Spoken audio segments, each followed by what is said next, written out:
Hola, les habla Benindo Alarcón, director del Centro de Estudios Políticos y de Gobierno de la Universidad Católica Andrés Bello, para un nuevo análisis político para Política UCAP.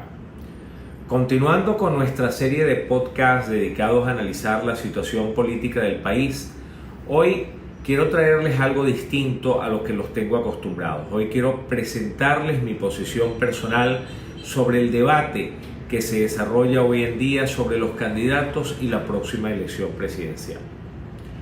Para mí, y estoy seguro que para muchos de los miles de venezolanos que nos siguen y nos leen, la lucha democrática no es un tema coyuntural sobre el cual conversar, sobre todo cuando estamos cerca de una elección. Para mí es un asunto existencial. Es la esencia de mi trabajo y del trabajo de quienes me acompañan en el Centro de Estudios Políticos y de Gobierno y de la mayoría de las personas con las que me relaciono y converso cada día. Mi vida gira desde hace años en torno a la democracia porque nací y crecí en democracia y quiero volver a vivir y dejar como legado a mis hijos y nietos mi contribución a la reconstrucción de un país democrático y con futuro. La lucha por la democracia me ha dado mis mayores alegrías, pero también mis mayores tristezas. Me ha ganado el reconocimiento de algunos, pero también la crítica y el desprecio de otros. Me ha dado logros, pero también fracasos, grandes satisfacciones y no menores decepciones. En este camino he conocido a buena parte de mis mejores amigos y de las personas a quienes más admiro, pero también a mis peores adversarios. La democracia para mí, en lo personal, es un propósito irrenunciable de vida. Entiendo y respeto que la mayoría de la gente tenga otros propósitos de vida. Es lo lógico y es lo deseable. El mundo sería muy aburrido y miserable si todos hiciéramos lo mismo. Pero no cabe la menor duda de que la democracia es importante para todos, independientemente de lo que cada quien haga, y no solo para quienes tenemos como centro de gravedad en nuestras vidas la política, entendida por supuesto con P mayúscula. Porque la democracia existe para darnos voz y voto en las decisiones que afectan nuestras vidas en el presente y en el futuro, y para protegernos de los abusos y las arbitrariedades de los poderosos. Y si bien es cierto que hoy en día más de la mitad de los pueblos no viven en democracia, no es porque la democracia ya no importe. Para la mayoría de los pueblos del mundo, más y mejor democracia sigue siendo una aspiración, sino porque los gobiernos han fracasado en su capacidad de dar respuesta a las necesidades de la gente. Han fracasado en la búsqueda de soluciones y la gente ha terminado escogiendo a alguien que nunca tuvo la intención de gobernar democráticamente y terminó imponiendo un régimen autoritario que se mantendrá en el poder mientras pueda, incluso contra la misma voluntad de la gente. Los gobiernos democráticos, cuando no funcionan, son sustituidos a través del voto por otros gobiernos. Los gobiernos autoritarios, cuando no funcionan, evitan ser sustituidos mediante elecciones hechas a la medida e incluso por el uso de la fuerza si fuese necesario. Y es al llegar a este punto cuando comenzamos a extrañar la democracia y a preocuparnos por ella. Este proceso de desdemocratización o autocratización comenzó hace muchos años en Venezuela. En mi opinión personal, desde la instalación de una Asamblea Nacional Constituyente en 1999, que buscó neutralizar los balances y contrapesos al proyecto de Hugo Chávez, pero involucionó de manera lenta y progresiva, de forma tan gradual que, como el cuento de la rana hervida, no nos dimos cuenta de que el agua se estaba calentando y muchos incluso afirmaban que no había nada de qué preocuparse hasta que comenzamos a quemar. Lamentablemente, después de 25 años gobernados por una autocracia, algunos se han rendido y otros han sido cooptados por el régimen y pragmáticamente han buscado adaptarse para convivir con el adversario y en algunos casos hasta para beneficiarse entrando en el círculo de confianza de la élite gubernamental o de sus testaferros y demás operadores para constituirse en agentes cooptados que operan en lo político, lo económico, lo social e incluso como intelectuales y expertos. Algunos hasta con cierto nivel de reconocimiento que son cooptados también para contribuir al sostenimiento del régimen.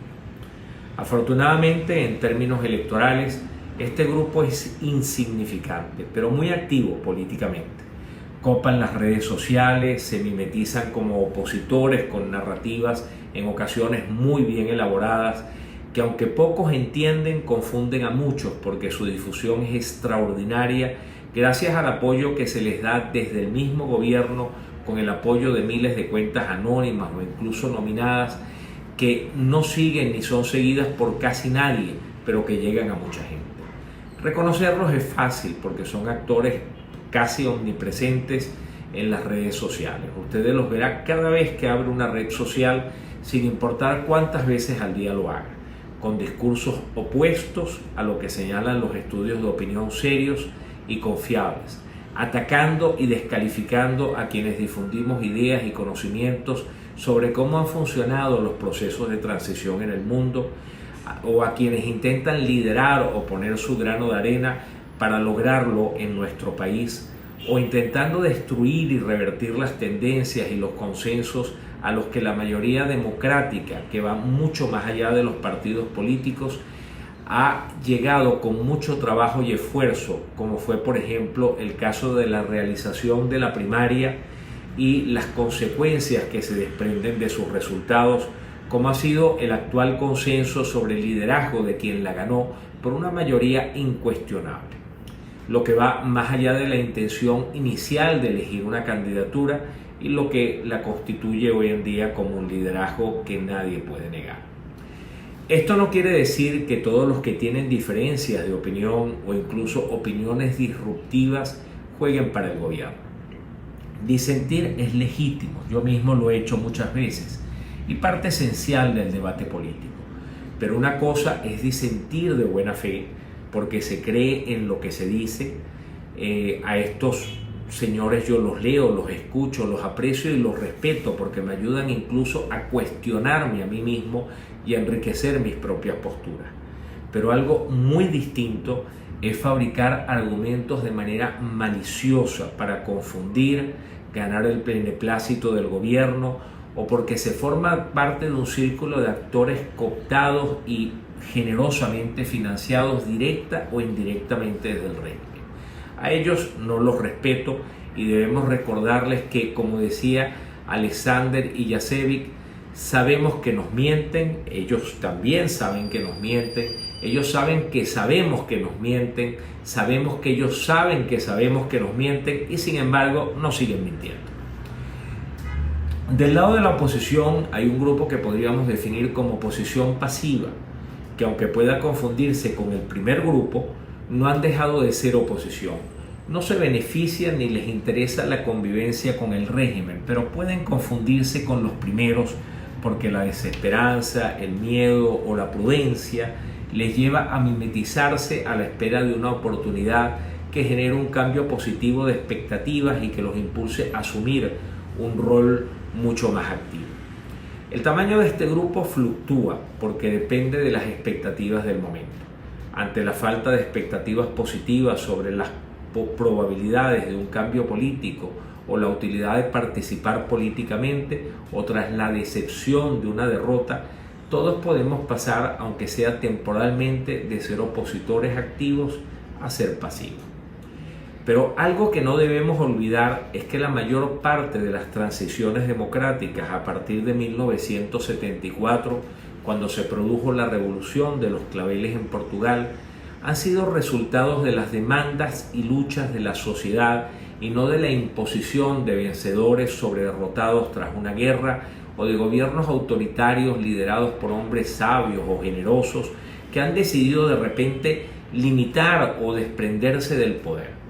Incluso en aquellos casos en los que las transiciones se dan por reformas emprendidas por iniciativas desde el mismo gobierno o por negociaciones con quien se les oponen, la motivación suele estar en unas expectativas poco alentadoras sobre su propia sustentabilidad en el corto o mediano plazo, o por una escalada de presión social que demanda un cambio político, tal como es hoy el caso de Venezuela. Bajo estas circunstancias, son los opositores activos los que producen los cambios políticos con su accionar y su ejemplo. Son quienes corren los riesgos e inician los movimientos que terminan generando las dinámicas colectivas que van sumando a la acción a otros que se encuentran en modo pasivo e incluso a quienes hasta entonces habían preferido mantenerse al margen por miedo o incredulidad. Afortunadamente, Venezuela no se ha rendido y la oposición activa es muy significativa en términos electorales y de movilización ciudadana, como lo demuestran los estudios de opinión pública más confiables y como se hizo evidente en los niveles de participación de una primaria que por lo general solo moviliza a los sectores más activos y comprometidos con alguno de los liderazgos que participan en el proceso y sin embargo alcanzó a algo más de 2.700.000 electores. Quienes me conocen o me han leído en el pasado durante los últimos 10 años siempre me han reclamado por mi pesimismo y me han recomendado y no en pocas ocasiones exigido una actitud más positiva y optimista. La realidad es que un analista no se puede dar el lujo de ser pesimista u optimista. El pesimismo y el optimismo son sesgos que inciden sobre la calidad del análisis.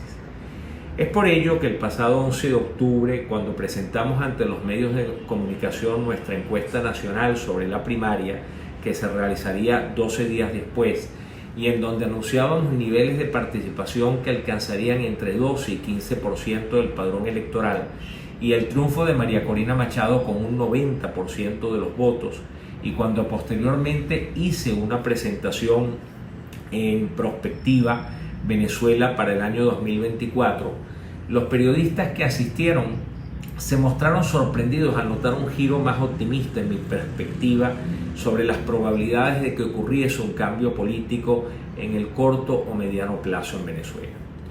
Ciertamente un cambio hoy tiene mayores probabilidades porque comienzan a converger factores y tendencias que nunca antes estuvieron juntas y que han sido parte de los procesos de transición de los últimos 10 años. Consenso social en torno a la necesidad de un cambio político. Aquí tenemos alrededor de un 85% del país que cree que es importante un cambio de gobierno, incluyendo a un 40% de los que se autodefinen como chavistas. Unidad de los factores políticos más representativos, un liderazgo legitimado en una primaria que conecta con la sociedad, una sociedad civil movilizada, y prueba de ello es la misma primaria o el 600K o la proliferación de comanditos en las zonas populares, o creemos Alianza Ciudadana como organización social, las concentraciones masivas de apoyo a la candidata electa, todas ellas son muestra de ello. Una comunidad internacional que facilita el proceso de negociación entre el gobierno y la oposición, pero que también presiona por condiciones electorales, y la inminencia de un proceso electoral que es visto por todos como una oportunidad para producir un cambio político. Son elementos importantes de esta convergencia de factores que aumentan las probabilidades de una transición política. El cambio es posible a través de la elección que tendrá lugar el 28 de julio, pero para ello es necesario mantener la unidad entre los liderazgos opositores en torno a quien hoy tiene la mayor influencia, incidencia y capacidad de movilización para desde allí fomentar expectativas positivas que faciliten la acción colectiva de muchos para mantener a ese 85% de la población que considera importante que se produzca un cambio político cohesionada, atenta y movilizada. Asimismo, es importante la coherencia y articulación entre los miembros de la comunidad internacional democrática para presionar y facilitar el cambio político, considerando siempre que habrá otros actores internacionales de vocación autoritaria que intentarán ser el contrapeso a las iniciativas en favor de la democracia. Algunos dicen que el cambio no será posible porque la oposición no se ha puesto de acuerdo en un candidato. La realidad es que este es un tema que en lo personal no me preocupa demasiado. mientras se mantenga la unidad entre los principales partidos de oposición y haya un liderazgo legítimo y con credibilidad como el que hoy tenemos gracias al éxito de la primaria, que sea el referente al que la gente mira y escucha para coordinar el accionar colectivo. Para que un candidato tenga alguna posibilidad de éxito hoy y no se convierta en un factor adicional de división, necesita de un amplio consenso, y tal consenso es hoy imposible sin el aval de quien la gente eligió para liderar este proceso. El 20 de abril vence el plazo para que la oposición coloque un nombre definitivo a las tarjetas que la representan, y todos querríamos ver el mismo nombre en todas las tarjetas que dicen representar a la oposición.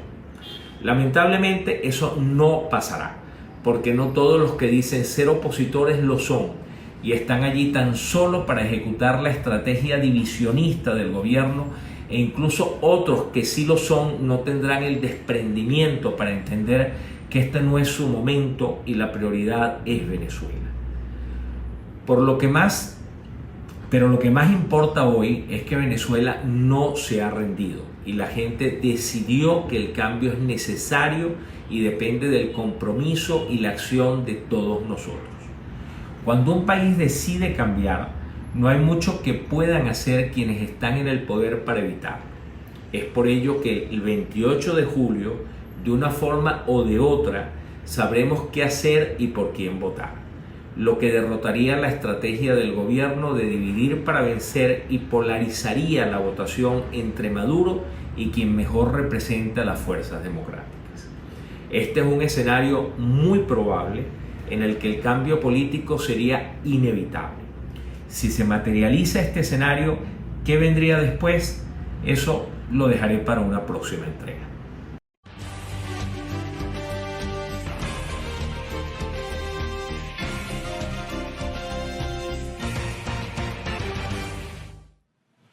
Y así concluimos con nuestro análisis político para Política UCAP, órgano oficial del Centro de Estudios Políticos y de Gobierno de la Universidad Católica Andrés Bello.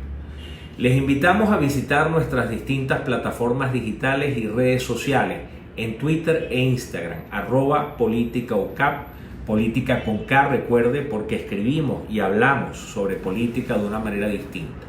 Asimismo, les dejo mi Twitter personal, @BenAlarcón, en donde estaré siempre pendiente de sus comentarios y opiniones.